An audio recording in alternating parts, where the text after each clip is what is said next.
সূর্য অস্ত যায়, অন্ধকারে ঢেকে যায় পৃথিবী। মনে হয় অন্ধকার যেন গলা চেপে ধরছে, শ্বাস নিতে কষ্ট হয়, চারদিকটা যেন বিষাদে ভরে ওঠে। অন্ধকারের জীবগুলি যেন নখদন্ত বের করে তাড়া করে। ওই বিভীষিকাময় অন্ধকারে থাকতে থাকতে অসহায় মনটা ভাবে, এ অন্ধকার বুঝি আর সরবে না কোনোদিন, আর ফুটবে না আলো।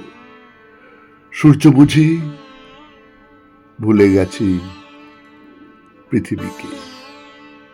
তবে সমস্ত আধার দূর করে আবারও পূবের আকাশ রাঙিয়ে সূর্য ওঠে হাসি মাখা মুখে ভোরের আলো নিয়ে। তাই তো বলি, আলো আর আধার শুধু নিয়মের খেলা মাত্র। জীবনে চলার পথে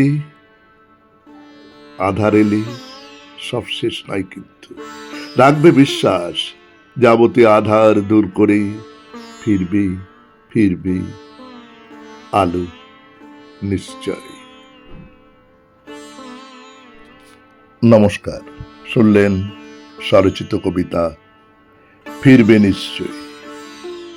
কলমে ও কণ্ঠে সুরজিৎ দাস, সেতারে ধ্রুব বাগচি।